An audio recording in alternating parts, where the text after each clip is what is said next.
नमस्कार। आज हम बात करने वाले हैं हमारे क्षेत्र की पारंपरिक रेसिपी के बारे में। जैसे कि सर्दियों का मौसम है और सर्दियों के मौसम में हम सबके स्वास्थ्य के लिए जो सबसे लाभकारी होता है मोटा अनाज यानी कि बाजरा, और बाजरे के आटे से बनने वाले लड्डू, जो कि स्वाद तो उनमें होता ही है भरपूर, लेकिन हमारे स्वास्थ्य के लिहाज से भी वो बहुत ज़्यादा फ़ायदेमंद है। जैसे कि हम सभी जानते हैं कि बाजरा खाने के भी अपने एक फ़ायदे हैं। बाजरा खाने से हमारा पाचन ठीक रहता है, डायबिटीज़ वाले लोगों के लिए बहुत ही ज़्यादा फ़ायदेमंद है, साथ ही हमारे हृदय रोग के लिए भी बहुत ज़्यादा फ़ायदेमंद है। और बाजरे से हमें कैल्शियम, मैग्नीशियम और फास्फोरस, आयरन जैसी चीज़ें भी बहुत अधिक मात्रा में मिलती हैं। तो पारंपरिक रेसिपी जानने के लिए कि कैसे हम बाजरे के आटे के लड्डू बनाने हैं, हम कैसे बना सकते हैं, वो सीखने के लिए आज हम आए हुए हैं बांसबोरिया गांव में, और जहां पर हम देखेंगे कि कैसे बाजरे के आटे के लड्डू बनाए जाते हैं। तो आइए चलते हैं। तो आज हम बनाने जा रहे हैं, बल्कि सीखने जा रहे हैं हमारा ट्रेडिशनल फूड बाजरे के आटे के लड्डू। और उसके लिए जो हमें सामान चाहिए वो हमें बताया गया कि हमें उसके लिए चाहिए बाजरे का आटा और गुड़, और साथ में हमें चाहिए घी। तो आइए अब देखते हैं कि हमें इसे बनाना कैसे है। मेरा नाम कविता त्यागी है। तो कविता जी, हम ये बाजरे के आटे के लड्डू बनाने जा रहे हैं, तो इसके लिए हमें क्या क्या सामान चाहिए होता है वो भी हमें साथ के साथ बताते जाइए। पहले तो आटा लो, और हमारे यहाँ काफ़ी वैसे तो बाजरा बहुत होता है। हाँ। और वो बाजरा ना पहले लोग बाजरा ही खाते थे। अब तो थोड़ा क्या है, गेहूँ थोड़ा चलने लग गए, इसलिए गेहूँ खाते हैं। और नहीं, पहले बाजरे की रोटी सबसे स्वादिष्ट होती है, और सर्दियों में सबसे ज़्यादा तो ये महत्वपूर्ण होती थी, क्योंकि इसमें गर्मी की वजह से सर्दियों में बहुत खाना शुरू होता था इसको। तो लोग वह क्या करते थे, इसको सर्दियों में सबसे ज़्यादा खाते थे, शरीर को गर्म भी रखता था ये। हाँ जी। तो हमारा आटा लग के तैयार हो चुका है। थोड़ा इसको ना गूंथते, हाँ, काफ़ी देर थोड़ा, क्योंकि इसका ना थोड़ा रोच बन जाता है, तो आटा रोटी बनाने में परेशानी नहीं होती है इसको। जी। और बाजरे की आटे की जो रोटी है वो हाथ से ही बनती है। हाँ हाँ, इसके लिए थोड़ा ना महीन आटा होना चाहिए। महीन जितना होता है उतनी रोटी अच्छी आती है, अच्छी बनती है। जी। और जैसे मोटा हो जाता है तो फटती जाती है, तो उसकी रोटियां भी नहीं अच्छी आती है।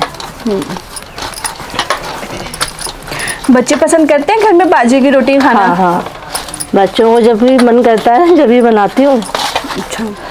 और बाजरे के आटे के लड्डू भी फिर तो चाव से खाते होंगे बच्चे? उसमें थोड़ा ना घी डालो, हाँ, गुड़ डाल के ना बहुत टेस्ट हो, जैसे अपने इच्छा होती है, जैसे उसमें कुछ भी अपना डाल सकते टेस्ट के अकॉर्डिंग। हाँ, टेस्ट करने के लिए। और जब जैसे गर्मियों में हम सर्दियों में खाते हैं ना इसको, तो उसमें क्या होता है, बच्चों को गर्मी की वजह से सर्दियाँ थोड़ा उसमें कम हो जाती है, गर्मी का माहौल बढ़ जाता है खाने से भी इसमें।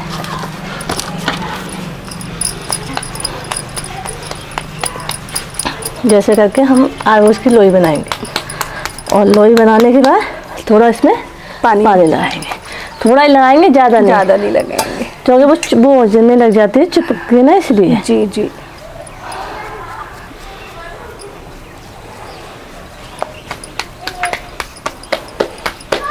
नीला काफ़ी दिन से बनाई नहीं है, इसलिए ऐसे करके इसको रोटी बनाते हैं।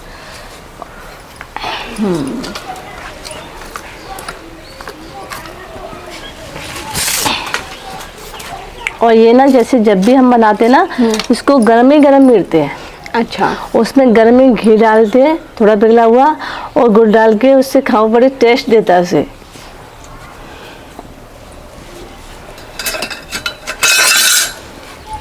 तो आपने बाजरे की रोटी बनाना किससे सीखा? कुछ नहीं, यही ससुराल में आके ही सीखा है। अच्छा, ससुराल में आके बाजरे की रोटी बनानी सीखी? मैं सारी खाना बनाना सीखा, ससुराल में आके सीखा। जी। मायके में तो भाभी आती, मम्मी थी, दीदी थी, तो बनाने का चांस ही नहीं मिला। तो यहाँ पे सासू माँ ने मुझे सिखाया। जो नहीं आता था तो मैंने सब कुछ सासू माँ से ही पूछा था। बचपन में भी खाते तो होंगे ना बाजरे के आटे की रोटी? खाते थे, मम्मी थी, भाभी थी, दीदी थी, वो सारे लोग बनाते थे। मैं तो यही आगे परेशान होती थी, क्या करूं क्या नहीं करूं।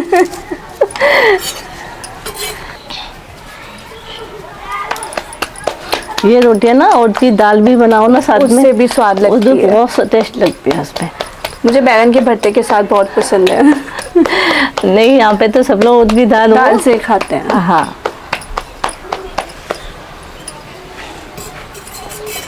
जैसे वो हो गई दोनों तरफ सिक गई ना, हाँ। फिर हम इसको ऐसे नीचे पकाते हैं।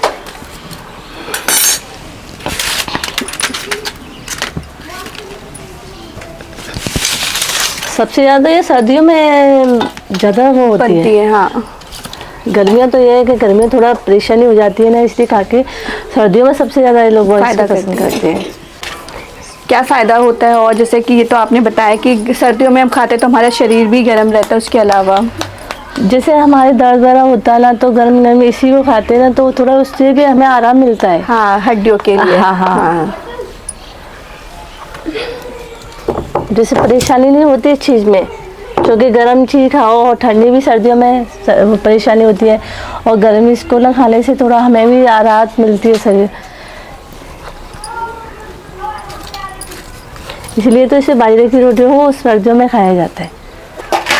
अब ऐसे करके इसको मेल लो, ठीक है। गरम गरम मेल लेते हैं तो थोड़ा उसमें परेशानी नहीं होती है।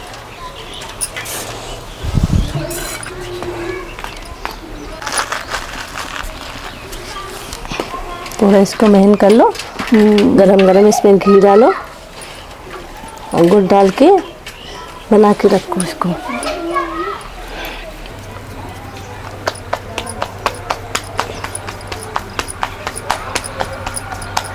जैसे हथेलियों से ऐसे करके करते हैं, थोड़ा ये बिखरे ना, इसके किनारे भी सही तरह से आ जाते हैं। रोटियां हमारी तैयार हो चुकी हैं, तो कविता जी आगे अब हमें इन्हें मसलना है और क्या करना है इसका? थोड़ा इसको मेहन करो, मेहन करेंगे, उसमें घी और गुड़ डालेंगे। हाथों से मेहन करेंगे हम अपने। हाँ हाँ, थोड़ा वो गर्म है ना, उसे ठंडा होने दो।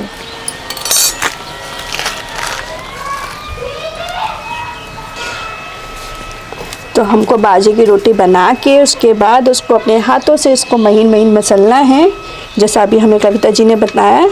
फिर देखते हैं अभी आगे और क्या करना है। थोड़ा सा ठंडा होने का भी इसका इंतज़ार करेंगे। गरम रोटी है ना, इसलिए हाथ जलेगा। हाँ।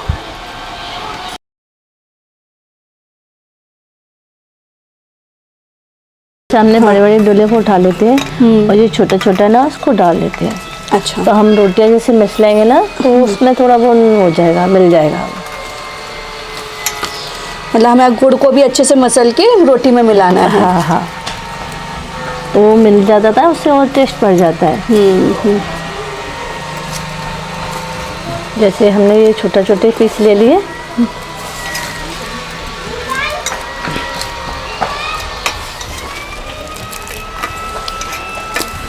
थोड़ा ये महीना हो गया है ना।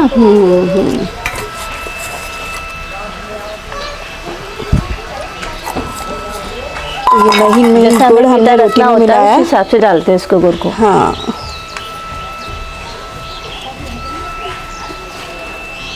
कोई कम मीठा खाता है, कोई ज़्यादा खाता है। ज़्यादा।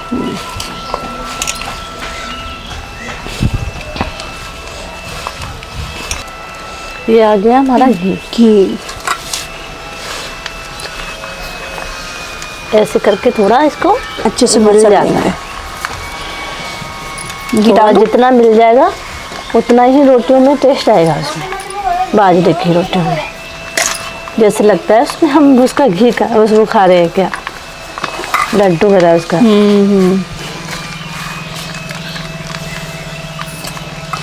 और इसमें घी डालो थोड़ा सा, घी भी अपने हिसाब से। हाँ, जितना खाना हो उसी हिसाब से घी डालो।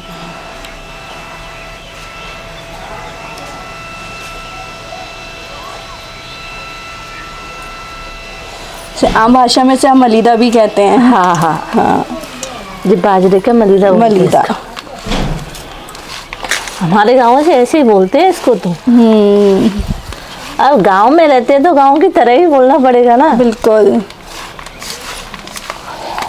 हमारा जितना घी डालना उतना, और जैसा हमें और डालना होता है थोड़ा और डाल सकते हैं उसमें। अगर हमारे पास ड्राई फ्रूट्स है तो हम वो भी इसमें ऐड कर सकते हैं ना। हाँ हाँ, टेस्ट के हिसाब से। 2-4 दिन इसको लगातार खाओगे ना तो और थोड़ी परेशानी जितनी भी होती है शरीर में वो भी कम होती चली जाती है। बाजरे में इतनी वो रहता है गर्मी सर्दियों के टाइम पे इसको खाने से बहुत अच्छा वो मिलता है फ़ायदा। हाँ, अब ऐसे करके ऐसे बना लेते हैं, बना के ऐसे रख देते हैं, जो जिसको खाना है जैसे उसी तरह से बनाओ उसी तरह से खा लो। तो ये तैयार हो गए हमारे ऑलमोस्ट बाजरे के आटे के लड्डू। दोस्तों, से हम आम भाषा में मलिदा भी बोलते हैं। और जैसा कि कविता जी ने हमें बताया कि सर्दियों में इसको खाने के बड़े ही फ़ायदे हैं। यह हमारी हड्डियों के लिए बहुत ज़्यादा फ़ायदेमंद है। जो डायबिटीज़ पेशेंट हैं उनके लिए बहुत ये फ़ायदा करते हैं, और पाचन में भी ये बहुत ज़्यादा फ़ायदा करते हैं बाजरे के आटे के लड्डू। और जैसा हमने पहले ही बताया, इसमें कैल्शियम, फास्फोरस, मैग्नीशियम, जितने भी ज़रूरी पोषक तत्व होते हैं वो हम सबको इससे मिल जाते हैं। और सर्दियों का तो ये है ही सुपर फूड, तो हम सभी को इसको ज़रूर ही खाना चाहिए।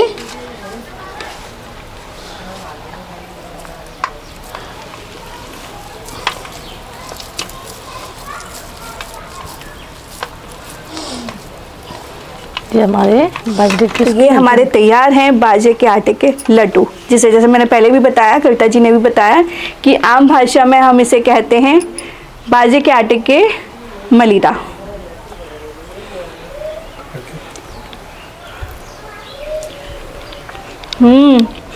वाकई में बहुत ज़्यादा स्वाद है। तो अब की बार आप कभी गांव में जाएं तो ज़रूर ये ज़रूर ट्राई कीजिएगा। और मैं तो कहूँगी कि सभी लोग अपने घरों में भी इसे ज़रूर बनाएं सर्दियों में, क्योंकि सर्दियों का सुपर फूड है बाजरा, और बाजरा जो है सर्दियों में ही खाया जाता है और बहुत ज़्यादा इसके फ़ायदे हैं। थैंक यू कविता जी, आप हमारे साथ जुड़ी और इतने अच्छे से आपने हमारी जो ट्रेडिशनल रेसिपी है बाजरे के आटे के लड्डू वो हमें बनाना सिखाया, और बहुत स्वाद लड्डू आपने बनाया। आपको पसंद आए सबको? जो भी आप खाना चाहो तो आप मेरी कविता जी के यहाँ आ सकती हो। जी जी, धन्यवाद।